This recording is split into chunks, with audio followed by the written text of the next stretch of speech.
Hello, this is Ken Stuzen. I'm a partner at Brown Advisory. Welcome to our Now 2020 podcast.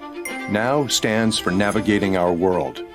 We are simply trying to understand the world better, to navigate some of the most pressing questions that are shaping our lives, our culture, and our investment challenges. We are committed to sharing the views of CEOs and other leaders so that we can all learn from their perspectives on how to navigate the future. We would like to hear from you as well. We invite you to leave a review or take a moment to complete the short questionnaire on the Now website so that we can learn from your thoughts, questions, and feedback.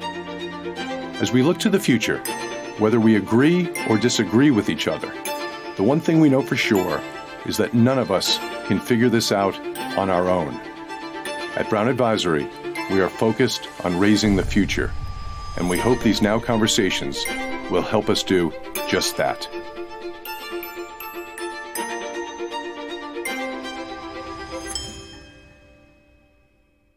We're living in a moment of great disruption. Our home lives, our work, our travel are unrecognizable compared to what we knew a few short months ago.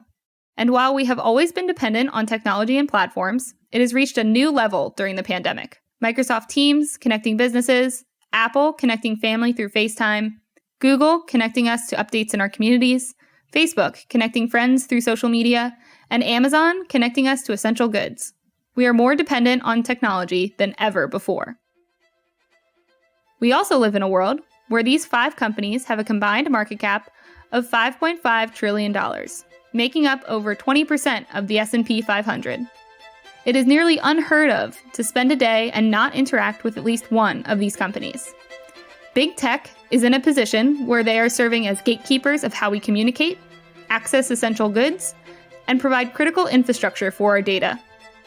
This begs the questions.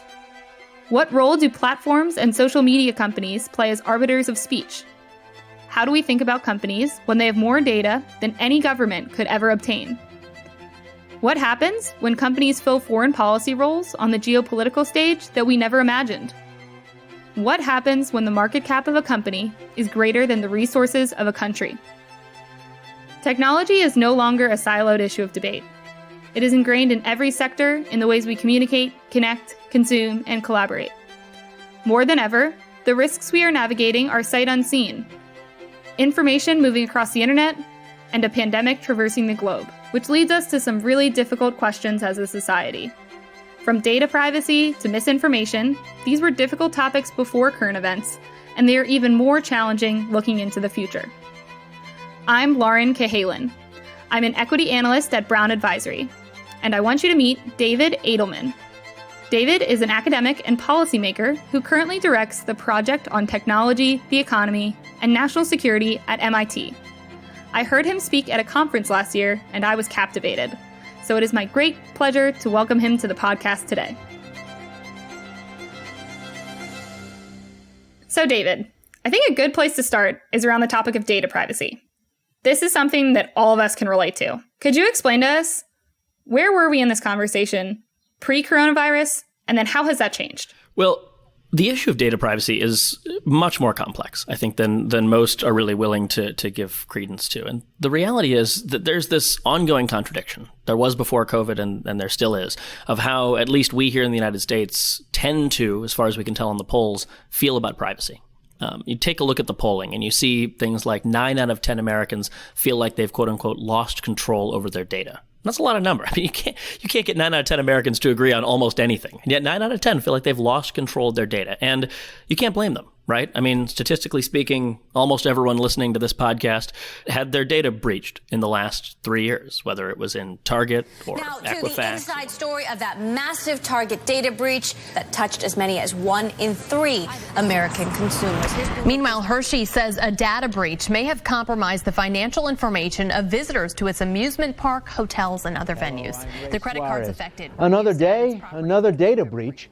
This one's huge, involving one of America's giant bank combines, J.P. Morgan Chase. At the same time, though, you see consumer behavior act in a somewhat puzzling way. The truth is, the number of Americans that have actually severed a relationship with a company that they did business with because of a data breach, because of a sense that their data was being abused, it's actually pretty low. And while more Americans have uninstalled an app because they felt it was creepy, right? It was, we've all been there. The app says, would suddenly like access to your contacts. No, why does this pizza app need access to my contacts? You shouldn't have that. And we've all been there. But in terms of changing our consumer behavior, right now, we haven't seen at that level a major shift. We haven't seen a major shift in terms of companies being punished in the public markets for these major data breaches. They tend to come back pretty quickly. And it's certainly true that we are in a somewhat new era in the sense that today, which was not true 10 years ago, we have seen Fortune 500 CEOs lose their jobs over data breach. But not all of them. In fact, not even most of them. In fact, not even the ones who were at the center of some of the largest data breaches. And so there is, from the standpoint of our relationship with companies, kind of a complex relationship going on here. And so what you saw happen in the last couple of years was a bipartisan sense, led by the Senate and the House, particularly the Senate, Republicans and Democrats, that it was time to increase what I'd call that low watermark of privacy. These things take time. It takes time in part because privacy is the sort of issue that I think we all care about when we really think about it.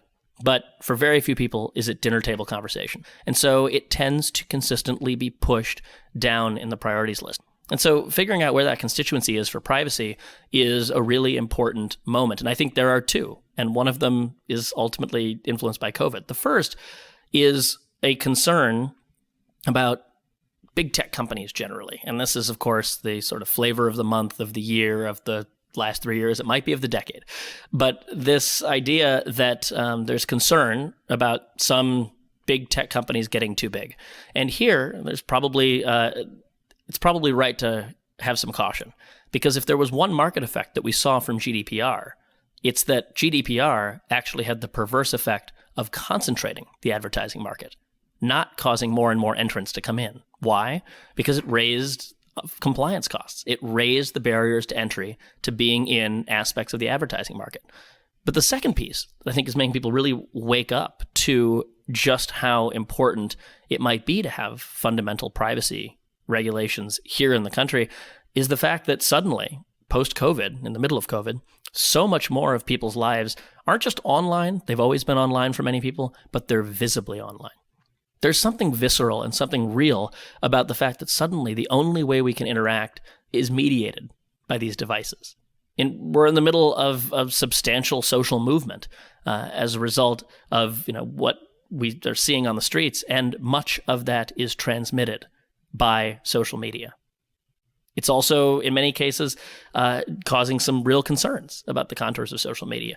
But the recognition that the issues that we care about, the business that we do, and so much of the lives that many of us lead are happening online, I think is creating an unusual moment, maybe a unique moment for us to actually get behind something as complex and technical and controversial as comprehensive privacy regulation. I think this may be the moment for that. What would a concrete data privacy plan look like? And could the pandemic be the catalyst for actually getting it done? The truth is, we've known for a long time what it takes to bring our level of individual risk down by maybe 80 or 90%. And these are all things that are familiar to you and me and everybody who's listening to this podcast, right? You know that you need to have two-factor authentication on your email, and you need to have it on your bank accounts as well, right? The reality is it hasn't moved the needle that much. But what has moved the needle are a few things. First, individual companies are becoming more and more aware of the need to lock things down within their workforce. A lot of people take their work laptop home. A lot of people's phones are managed by a company. And more IT professionals are actually getting through to the CEOs and saying, if we care about our data, if we care about our customers' data, if we care about our employees' data, we have to take these steps. The second is that companies really have gone to great lengths, in many cases, to make it easy and user-friendly now to install some of these basic tools. It used to be very hard to set up two-factor authentication. There used to be very few banks that were able to provide it. But now, today, most major providers do this. And those that don't, particularly financial service entities that don't, are engaging in malpractice. And they know that. And so if you want these tools, they're available. But the third piece, and the piece that we're seeing happening much more often now, is setting up security by default. For instance, now, if you want to log on to your bank without having two-factor installed, it will annoy you about every couple of weeks about the fact that you don't have this installed. It's about kind of nudging people into better security practices in the same way that, look, we've been here before. People didn't buckle their seatbelts when seatbelts were first invented. A lot of people don't have a habit of locking their doors if they don't live in a high crime area. But these are habits that we can get into that become muscle memory that actually don't take up that much time. The last one, of course, is COVID. And COVID has created this moment where I think there has been not just individual recognition of the security risks. And indeed, there has been a massive spike that some have reported in spear phishing attempts to try to, hack end computers by getting you to, for instance, open up a malicious email, a malicious attachment to an email. But even more important than that, it's provided a greater clarity of reporting on when companies aren't living up to the standards that they advertise or the standards that you'd expect on security. And I think a fascinating window on this, and probably a sign of what's to come, is what we've seen in the last 2 months with Zoom. Now, Zoom is a company that, by its own admission, was unprepared to deal with the onslaught of traffic and unprepared to deal with the onslaught of security scrutiny that they have gotten, because suddenly this company is, and I don't mean this technically, critical infrastructure. Suddenly, this company is the way in which the UK Prime Minister is holding cabinet meetings. And so suddenly, the security of Zoom matters a lot more than it did. And so what you had was an onslaught of journalists who were actually looking under the hood. Into a worldwide lockdown, the company Zoom has emerged as a new home staple, but there are growing concerns about Zoom's security. The CEO and founder of That's going to be a little window into what's to come. More and more companies, as they find themselves in the spotlight and as they find themselves getting popular, are being asked by their users, but also are going to be asked by investors. And not just public investors, private investors in particular, right? The private equity firms that are thinking about scaling a firm. Is your cybersecurity posture such that you're going to be able to scale? Previously, for early stage companies, it wasn't a terribly high priority. Now I think just as it's essentially a basic management practice in corporate America, I think it's increasingly table stakes for having a company that's going to be capable of scaling. So how do you think these increasingly important roles, and as you mentioned, as we interact with technology in different ways and it becomes ingrained in our everyday lives, has this changed people's perceptions of big tech? And the question that is now coming to the fore and has been part of certainly the Democratic presidential primary, I think is increasingly going to be part maybe even of the main presidential election, is not just what are we going to do about big tech, and that will probably lend itself to a few bullet points, but what are the actual problems that real people are experiencing that you want to solve? We have to have a national conversation that actually gets to the bottom of what is concerning to the American public and to the elected leaders that are working on their behalf. Because right now, what we've seen is a lot of generalized anxiety, some of it very well placed, but very few by way, I think, of concrete solutions that get at something that resonates with the American public. And so that's what I think we can look to next. There are some real potentials for game changers here.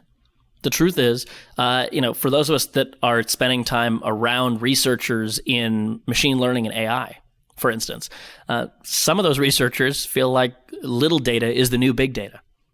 A lot of researchers and folks that are working at the forefront of AI are actually wondering if a world in which these massive volumes of data that could never be really meaningfully processed and include lots and lots of noise, whether they're really the future of personalized recommendations or of prediction, or whether we just need smarter algorithms working on smaller data sets. If that's true, and the future really might be able to operate on smaller data sets, not just massive amounts of data being crunched by incredibly expensive machines that only a couple of companies have access or the resources to do, well, that could be an economy-wide game changer for the future of what data value means within this economy. Let me ask you this, though. Are you on Facebook? I'm on Facebook. I don't use it very often, but I'm on Instagram. So given that Facebook owns Instagram. I do this poll with my students. I ask them, how many people are on Instagram, how many are on Facebook? And when I get to the Facebook question, they'll roll their eyes and say, my parents are on Facebook, which I think is unfair. But, okay, so you're on Facebook, you're on Instagram. Do you feel like a citizen of Instagram? No, I wouldn't. Yeah, no. This seems like a crazy concept. Yeah. 25 or 30 years ago, this was not a crazy concept. If you go back and you look at some of the fundamental political statements about the internet back in the day, I would recommend to everyone, go on YouTube today and look up John Perry Barlow. The name sounds familiar because he was a lyricist for the Grateful Dead. Look up John Perry Barlow, Declaration of Independence of the Internet. Okay. At Davos, not a place you'd expect declarations of independence of any sort to be written. At Davos, John Perry Barlow, a long time ago, wrote a manifesto of the early internet age. And it said things like, governments, you have no purpose here. We are citizens of cyberspace. We are united, and it went on to essentially describe the ways in which the internet represented a distinct space that was disconnected from our national identities, disconnected from every aspect of our lives as we came to understand them. And the big shift over the last 30 years, maybe the depressing one to those of us that were around back then and on that wonderful, open, promising internet, was that it didn't quite come to be. It didn't come to be in the way that many of us anticipated. And I think, most of the world, and certainly those of us that were working in internet policy, were not quite as techno-optimistic, even when those words were being penned, as they were. But this idea that companies, if they haven't taken on the identity of citizenship, they definitely have not from the standpoint of us thinking that we're citizens of Facebook. Although if you go back and look at some of Mark Zuckerberg's early quotes, I think you can find the intimations that that might have been the case. What you are seeing is that some of these companies do have the diplomatic and political significance of countries. That's a new shift. A world in which, by virtue of their size, the number of people they employ, and the control they have over what the Russians would call the information space, what we might just call our day-to-day media lives and social interactions. By virtue of all those features, suddenly companies are finding themselves in positions that even 10 years ago were reserved exclusively for governments and nation states.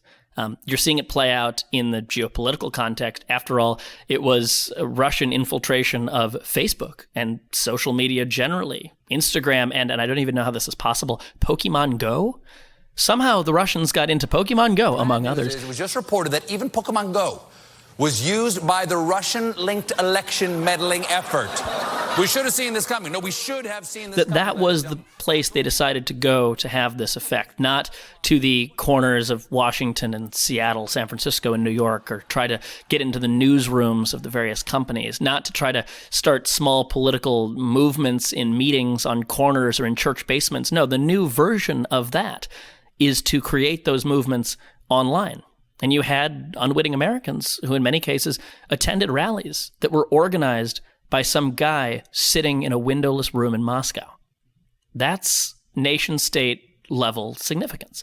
Likewise, you have Sony, a massive U.S. company that, because they offended the North Koreans, because they released a movie that I'm not sure I can recommend to you, but it's called The Interview, a movie the plot point of which is the North Korean dictator being assassinated by a couple of hapless buddies.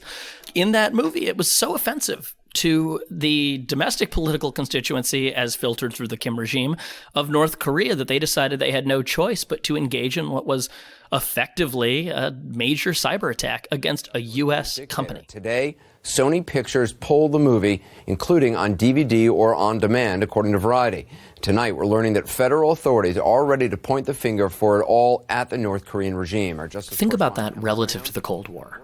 Back in the days of the Soviet Union, Soviet paratroopers were never dropped onto Coca-Cola headquarters in Atlanta to dig through files, to find dirt on executives, or to just burn the filing cabinets down or break the conveyor belts and disrupt that distribution. That didn't happen here on American soil. And yet, change the actors, and you've nearly just described what the North Koreans attempted to do to Sony. They held a U.S. company hostage from almost 6,000 miles away. Or in another context, you have companies that have some of the best visibility of what's happening on the whole internet. And when a major hacking operation happens, they may be the first people to see it. And as a result, they also are in the position to be the first to attribute it, to tell the world about this maybe state-based attack on another state. Now, with that decision to attribute, they're going to make that decision based on their business needs. But in reality, they're also making it on behalf of the government, of the country that they're in. So you've had cases where cybersecurity firms decide when and how to attribute what, in some cases, for some governments, might be perceived as an act of war. And the knowledge of that act, it's not always coming at a time and place of the government's choosing. It's coming at a time and place of the company's choosing. We're in a new paradigm where these companies are potential victims of geopolitical disputes, attributors, not unlike the State Department or law enforcement, and defenders of protecting national critical networks. These are completely new roles, and we have to reckon with the fact that what were previously, across every one of those areas, monopolies of government, are no longer monopolies held by the government. They're roles that companies are playing a major role in as well.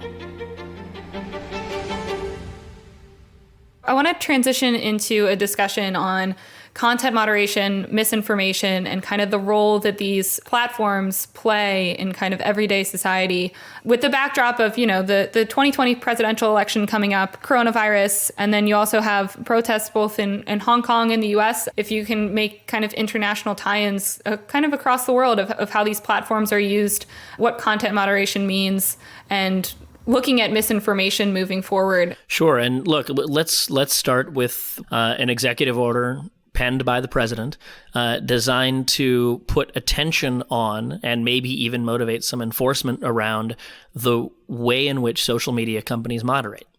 Now, that executive order was premised on an attempt to shift the conversation specifically to what the president alleges is political censorship on that platform. Now, you can go take a look at studies of political censorship on those platforms, and I think there may be less here than meets the eye, or that might normally meet a presidential executive order. But what the president was getting at in that EO is a conversation that is actually happening across the political spectrum and is happening regardless of politics. And that conversation is one about what sort of roles and immunities exist or should exist for these large social media players. And the reason this is coming to the fore, of course, is that whether by their own lack of planning or an inability to understand what was happening on the network, or a sense that there was no need, and everyone has a different view on what the reason behind it is, the Russians were able to successfully infiltrate U.S. social media platforms and use it to attempt to sway a U.S. election. That is not open to debate. That is the underlying facts of the case. Whether or not it had an effect on the U.S. election, that's what will be debated for decades and decades going forward. But it cast huge light on this major challenge. And it's worth noting that this particular issue really came into the U.S. public consciousness in part because of this Cambridge Analytica scandal. You might remember hearing about this. Cambridge Analytica was a company that claimed they had the ability to do, I think they called them psychometric graphs of U.S. voters and to pinpoint down to the individual voter. But mostly what they were doing was buying up data that was sort of ill-gotten from, in this case, some researchers that were breaking Facebook's terms of service in trying to collect data from individuals in their social graphs. Well, that was portrayed in the media as a data breach. It wasn't a data breach. It was just a violation of Facebook's terms of service. But the reason why it became an issue that took up untold pages of newspaper space for months and months was that it struck at the core of a new dimension for these social media platforms, which is the extent to which they are now increasingly becoming critical democracy infrastructure.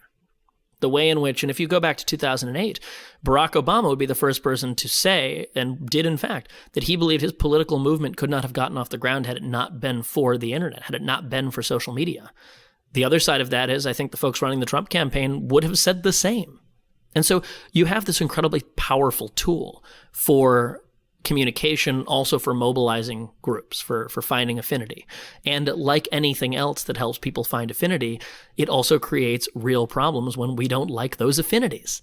And, the extent of political censorship is almost just, it's the tip of the iceberg. It's the way in which I think individuals can help realize that this is an issue that gets to the core of their civic identities.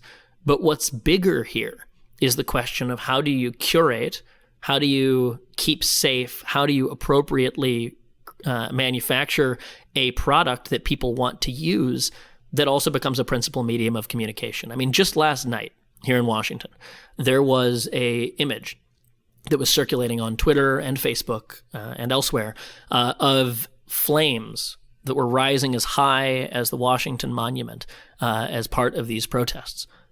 It wasn't true. The photo was manufactured. It was complete misinformation designed to sow discord and to create the impression that what at that particular moment were largely peaceful protests had escalated into massive riots in that particular part of town. Now, several of the social media platforms were diligently and as quickly as they could taking down that image. Facebook, as I understand, did actually a pretty rapid job of so doing. And as tends to also be the case, Twitter did a somewhat less than rapid job of so doing, probably not by lack of desire, but by lack of capability. Interestingly, you are now seeing, and I think COVID again brought this to the fore for us, little flags, little check marks, little screen blurs that give you an opportunity to take that breath before you consume passively and then register in the part of your brain that will recall it but won't remember the context, that particular piece of information, right? I mean, how many of us have been scrolling through our feed and we see something that looks very outlandish, but it kind of aligns with these crazy times in which we're in. And so we believe it's true. And then 6 weeks later, we mention it to a friend and they go, well, wait, that was a hoax. I mean, a lot of us have been there. And I think the companies deserve some credit for now being much more aggressive relative to the status quo of when they find those debunked rumors. And they're particularly useful with COVID because there is a scientific ground truth they can point to of saying, warning, this suggestion that you crunch down on Tide Pods is not going to cure COVID. It's good that Facebook and other platforms give you a warning with things like that. That's appropriate in my personal belief, and some will disagree with that, but I happen to think that is a social good. Things get really complicated when it comes to political messaging and politicians lying, which they do. Perhaps they're doing more of now than we're used to, but politicians lie. But let's not let the fact that we're uncomfortable with these platforms adjudicating politicians' truth get in the way of the reality that they have both an obligation and an opportunity to help us sort through the junk in the non-political world too. Because the truth is, they have tremendous power to do that. They've been traditionally shy to exercise that ability, and yet deep down, these companies run a business. And before we sort of get up on a soapbox and talk about how these platforms cannot be in the position of ever interfering with any aspect of our speech, let's also remember they're private companies, and the First Amendment protects us from government interference with speech. And so does this provide an opportunity for new or other social platforms to come to the fore and maybe play more constructive roles in our lives? Maybe. We're certainly seeing a generational shift in the way in which people use some of these platforms. When we think about this notion of what kind of curation needs to happen, how we need to be focusing on these areas, let's not make every intervention about fighting the last war. Let's not make every intervention about the narrow intersection of Facebook and politics and Facebook groups, because the more interesting, the more challenging, and maybe the more promising areas that we're actually going to be able to engage in are the new social media platforms that are coming to the fore that a lot of younger people are using, but also some of the lessons that we've learned on how, in fact, Facebook can take some action. So, David, what role do you think technology issues will play in the 2020 election? I think it's fair to say that in the middle of an economic downturn, unlike any we have seen since the Great Depression, in the middle of a pandemic, and like any we have seen since the early 20th century, that technology is not going to be at the forefront of the minds of most Americans in this election, rightfully so. Most Americans are going to be focused on paychecks, are going to be focused on fairness, are going to be focused on the vision of the future of what this country is and what it stands for. I don't think most of the presidential campaign is going to be spent talking about the finer points of telecommunications regulation or of the comparative merits of the GDPR versus the CCPA and privacy. But I think what you are seeing is a recognition of a few underlying realities. I have what I call Edelman's 3 phases of government technology, and the third one is nirvana. But the first phase of government technology is, oh, who cares about this technology stuff? And by the way, this could be cybersecurity, this could be data privacy, this could be any issue. Like, who cares about this stuff? Just give it to the young staffer.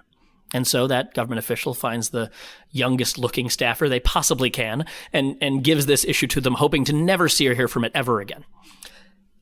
Then phase 2 happens. And phase 2 is the oh my God phase. Phase 2 is, oh my God, cybersecurity, for instance, or data. Our data's all gone, or something else. What are we going to do? It's a panic. It's a crisis. What are we going to we'll appoint a czar. And then they breathe a sigh of relief because they've appointed a czar. They're just there almost as a sort of security blanket to government officials that, again, at their heart of hearts, hope this issue would go away, but fundamentally know that it's not. But the third phase, the phase that I am optimistic we are moving towards in the U.S. government and hopefully around the world, is the third phase at which every government agency realizes that technology is a core part of their mandate and the way in which they do their job. In other words, in the same way that you wouldn't have the defense secretary walk into the situation room and proudly chuckle, I don't understand this economics stuff, because it wouldn't be done, because there's an expectation that even the defense secretary has a recognition of and a sense of responsibility for the American economy.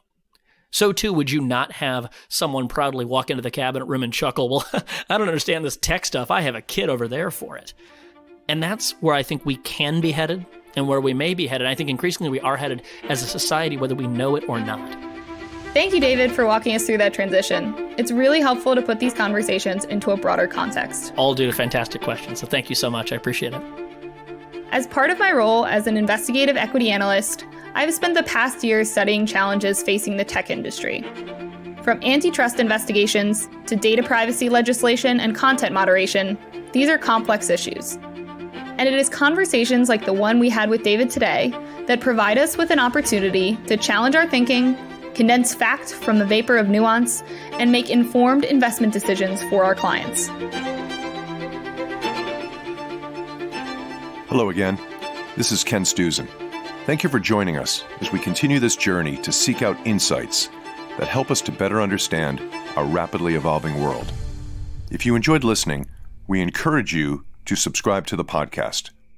We will be back with another episode next week, a conversation about investing for impact with Linnell Cameron, CEO of the Autodesk Foundation, and Brian Rice, portfolio manager at CalSTRS, one of the largest public pension funds in the world. Until then, be well and stay safe.